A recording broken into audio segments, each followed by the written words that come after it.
This is Donna Anderson, NDSU Extension Agent, Family and Community Wellness for Eddy and Foster County. Thank you for taking the time to do a little self-care in the midst of all the things you have to pay attention to as a producer. Too often, we neglect our own selves because of the demands placed upon us. What do you already know about colon cancer? Here is a little quick quiz to jumpstart this presentation. Question number 1. What dietary habit has been linked to a lower risk of colon cancer? Is it A, eating a lot of meat, B, eating a lot of fish, C, eating a lot of fiber, D, eating a lot of dairy? Question number 2. Which of the following foods are good sources of fiber? And remember, there may be more than one answer here. Is it A, fruits, B, vegetables, C, beans and other legumes, or D, whole grains?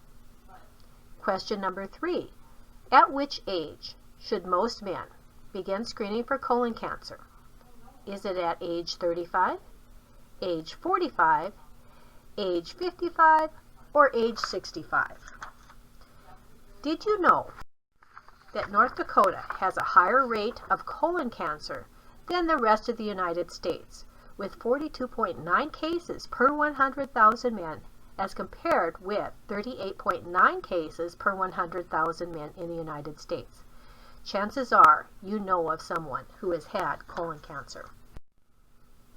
Some factors put us at higher risk for colon cancer. Are any of these true for you? Irritable bowel disease, a family history of colon or prostate cancer, blood in the stool at times, stomach pain and or discomfort, a change in bowel habits, including constipation, loose or watery stools. Are you age 50 or older? Our lifestyle plays a major role in our health. Next, we will talk about some defense strategies.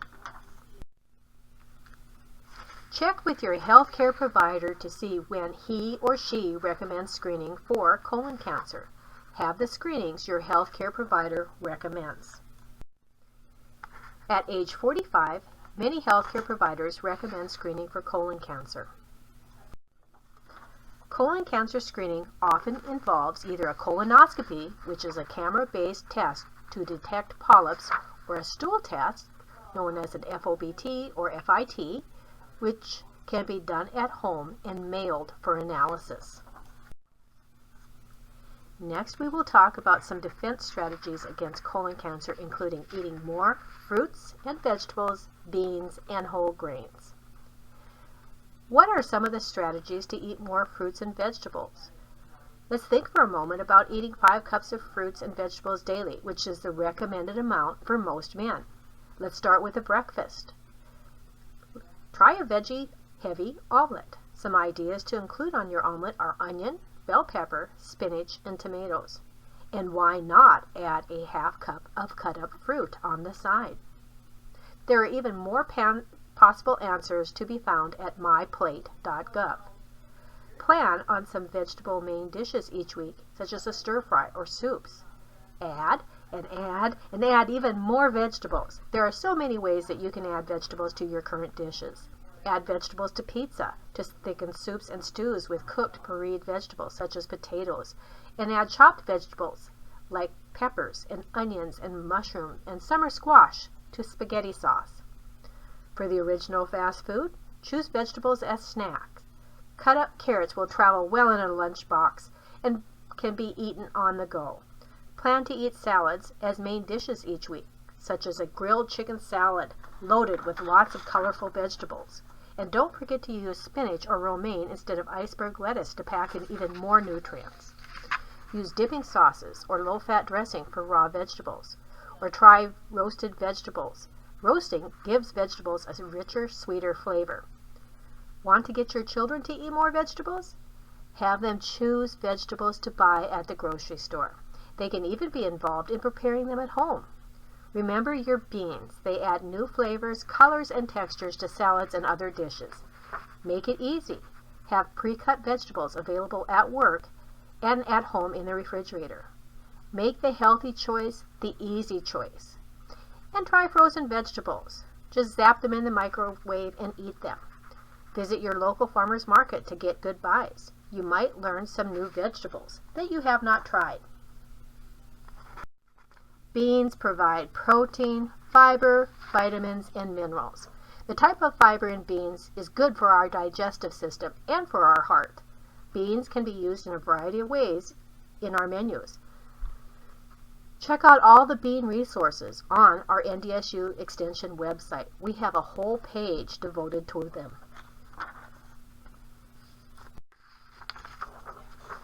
Did you know men age up to 50 need 38 grams of fiber daily? Here's a chart where we can look at some all-stars. Many foods do provide great fiber. Here are some of them. Split peas at 8.1 grams. That gives you 27% of the daily value. Black beans at 7.5 grams gives us 25% of our daily value. Baked beans at 5 grams, 17% of our daily value. Raspberries at 4 grams per half cup gives us 13% of our daily value. Whole wheat spaghetti at 3.1 grams per half cup will give us 10% of our daily value. What are some ways to increase whole grain consumption? Whole grains contain all the parts of the grain kernel, including the endosperm, bran, and germ. Aim to make half your grain choices whole grain. The bran is the fiber-rich portion of the outside of the kernel. The endosperm is the starchy section that forms the flour, and the germ is rich in vitamins and minerals. To eat more whole grains, substitute a whole grain product for a refined product, such as eating whole wheat bread instead of white bread, or brown rice instead of white rice. It is important to substitute the whole grain product for the refined one rather than adding the whole grain product. For a change, try brown rice or whole wheat pasta. Try brown rice stuffing in baked green peppers or tomatoes, or whole wheat macaroni in macaroni and cheese. Use whole grains in mixed dishes such as barley in vegetable soup or stews, and bulgur wheat in a casserole or stir fry. Create a whole grain pilaf with a mixture of barley, wild rice, brown rice, broth, and spices. For a special touch, stir in toasted nuts or chopped dried fruit. Experiment by substituting whole wheat or oat flour for up to half of the flour in the pancake, waffle, muffin, or other flour-based recipes. Be aware they may need to adjust for some more leavening agent. Use whole grain bread or cracker crumbs in meatloaf. Try rolled oats or a crushed unsweetened whole grain cereal as breading for baked fish, chicken, veal cutlets, or eggplant parmesan. Try an unsweetened whole grain ready-to-eat cereal as croutons in a salad or in place of crackers with soup. Freeze leftover cooked brown rice, bulgur, or barley, and heat it and serve it later as a quick side dish. Choose lean proteins using My Plate tips. Choose lean or low-fat meat or poultry. If higher fat choices are made, such as regular ground beef, which is 75 to 80% lean, or chicken with skin, remember the fat counts against your limit for total calories from saturated fats. If solid fat is added in cooking, such as frying chicken and shortening or frying eggs in butter or stick margarine, this also counts against your limit for calories from saturated fats. And remember, we do try to limit our saturated fat intake. Select seafood that is rich in omega-3 fatty acids, such as salmon, trout, sardines, anchovies, herring, Pacific oysters, and Atlantic and Pacific mackerel. According to cancer researchers, we should limit our consumption of processed meats such as ham, sausage, frankfurters, and luncheon meat or deli meats. Keep in mind, we should drink more water when we are increasing the fiber in our diet, or constipation could result.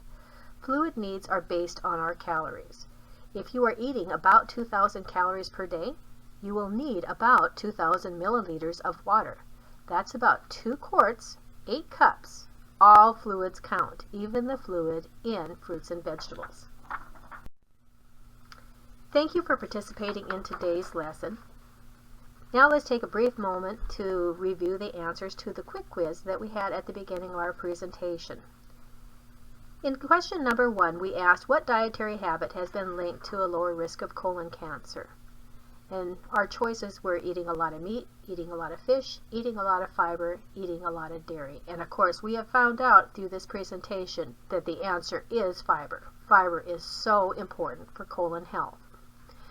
Question number 2, which of the following foods are good sources of fiber? And we asked you to consider fruits, vegetable, beans, legumes, whole grains. And of course, we learned that all of those foods are excellent sources of fiber, and to remember to increase them in our daily food intakes. And the third question that we asked was, at which age should most men begin screening for colon cancer? And of course, we found out in this presentation, 45 for most men is the age that colon cancer screening should begin. This is Donna Anderson, NDSU Extension Agent, Family and Community Wellness, Eddy and Foster County, and thank you for attending today.